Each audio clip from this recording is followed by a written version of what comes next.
সুপ্রিয় দর্শকবৃন্দ, বাংলা বাজার পত্রিকার পক্ষ থেকে আপনাদের সকলকে পবিত্র ঈদ উল ফিতরের শুভেচ্ছা ও স্বাগত। আমি নাজমুস সালিহিন বর্তমানে আছি কিশোরগঞ্জের ঐতিহাসিক শোলাকিয়া মাঠে। আপনারা জানেন যে প্রতি বছর এই মাঠে ঈদের জামাতে অংশ নেন লাখ লাখ মুসল্লি, এবং প্রতি বছরের মতো এবারও কিন্তু ঈদের জামাত অনুষ্ঠিত হয়ে গেল এই শোলাকিয়ার ঈদগাহ মাঠে। আমরা দেখতে পেয়েছি লাখ লাখ মানুষ কিশোরগঞ্জ এবং কিশোরগঞ্জের বাইরে থেকে লাখ লাখ মানুষ এখানে এসে উপস্থিত হয়েছেন। এবং আপনারা জানেন যে গত 15 বছরে যে ইমাম নিয়োগের স্বেচ্ছাচারিতা ছিল সেই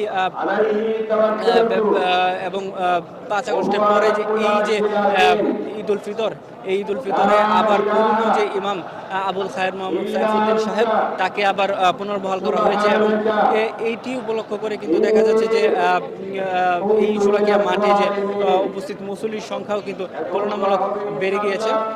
আমরা দেখতে পাচ্ছিলাম যে সকাল থেকেই কিন্তু কিশোরগঞ্জের বিভিন্ন জায়গা থেকে বিভিন্ন পয়েন্টে পুলিশের সতর্ক অবস্থান ছিল, এবং আমরা দেখতে পাচ্ছি যে সারা কিশোরগঞ্জের বিভিন্ন পয়েন্ট দিয়ে সকাল থেকেই যে ধর্মপ্রাণ মুসল্লিরা আছে তারা শোলাকিয়া মাঠের বিভিন্ন পয়েন্টে চারপাশ দিয়ে কিন্তু মানুষের ঢল নেমেছিল এই মাঠটিতে। এবং বেলা 10টায়, সকাল 10টায় ঈদের জামাতটি অনুষ্ঠিত হলো। আপনারা একটি জিনিস আপনাদেরকে জানিয়ে রাখি যে এই যে কিশোরগঞ্জে যে শোলাকিয়া মাঠে যে নামাজটি অনুষ্ঠিত হলো সেই নামাজে 5 স্তরের নিরাপত্তা ছিল, এবং দেখা গিয়েছে কিশোরগঞ্জের ঢোকার যে পয়েন্টগুলো ছিল সেই পয়েন্টগুলোতে পুলিশের সতর্ক অবস্থান ছিল।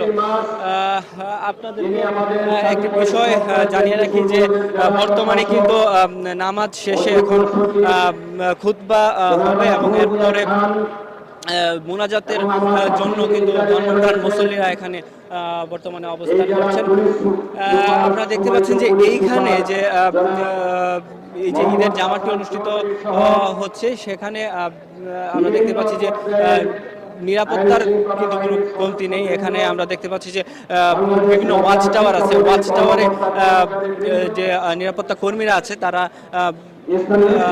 খুব সতর্ক অবস্থানে আছে। এই ছিল আমার কাছে শোলাকিয়া মাঠের সর্বশেষ। ধন্যবাদ।